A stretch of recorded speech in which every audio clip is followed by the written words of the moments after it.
జ్ఞేయం అంటే దైవం.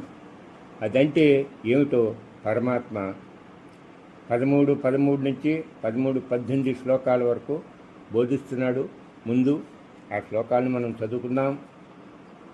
13 జ్ఞేయం యత్తత్ ప్రవక్ష్యామి జ్ఞాత్వా అమృతమశ్నుతే అనాదిమత్పరం బ్రహ్మ న సత్తన్నా సదుచ్యతే. 14 సర్వత పాణిపాదంత సర్వతోక్షు శిరోముఖం సర్వత శృతిమల్లోకే సర్వమావృత్య తిష్టతి.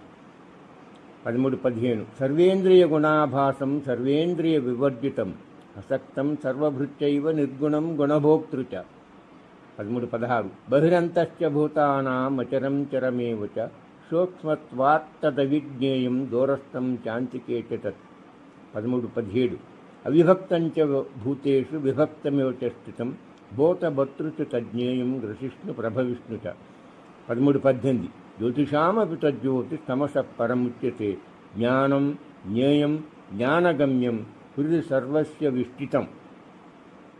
ఈ విధంగా 13 నుంచి 18 వరకు దైవాన్ని గురించి, దైవానికి ఉండే లక్షణాల గురించి చక్కగా, అంటే జ్ఞేయాన్ని గురించి పరమాత్మ బోధించాడు.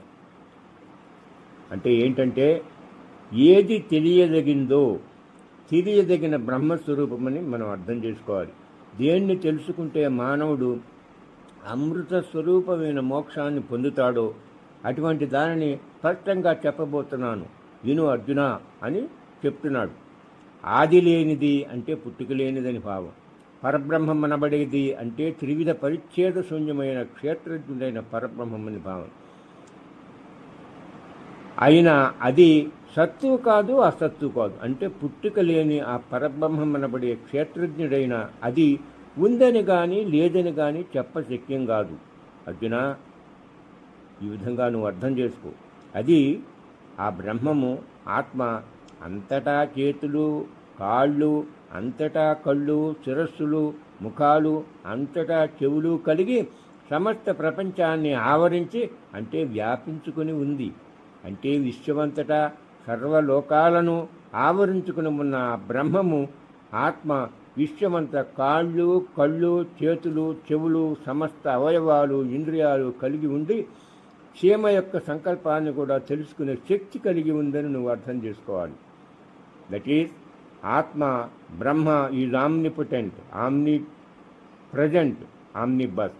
It can perceive the intention or inner thoughts of even a small creature like ant.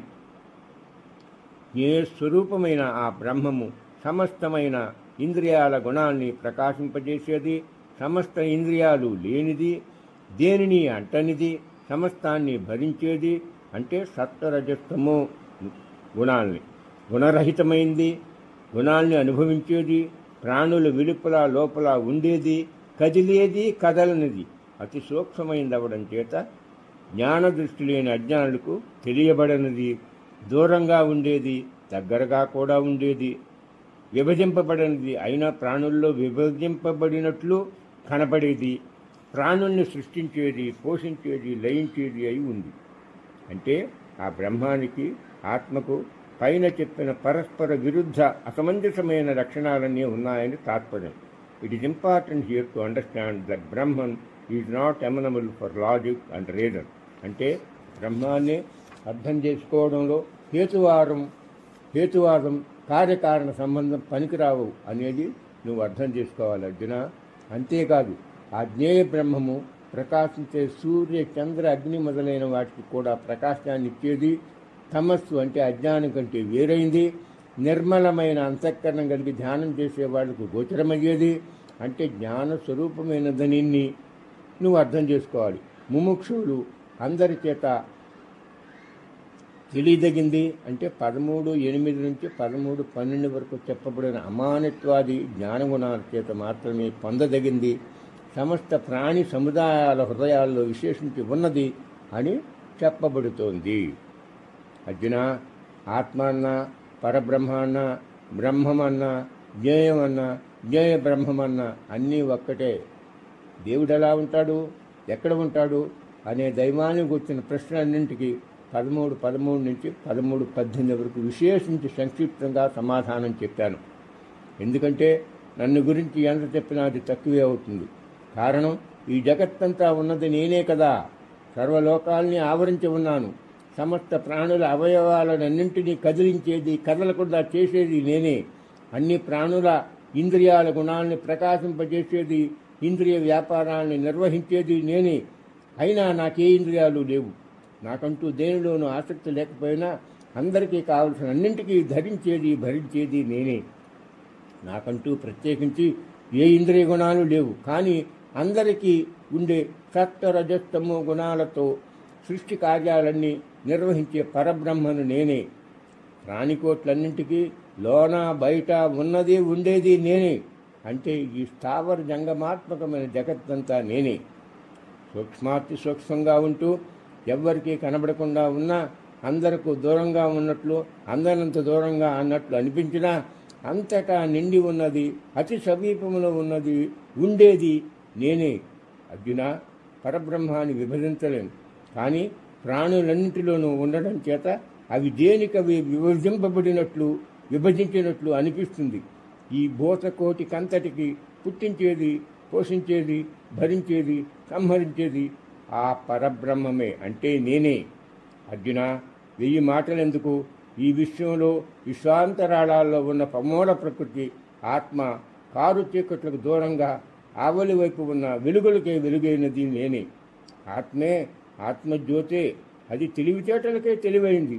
పరతత్వంగా ప్రజల ప్రాణుల హృదయాల్లో ప్రవేశించి ప్రకాశిస్తూ విశ్వాన్ని నడిపిస్తున్న ఆత్మజ్యోతి.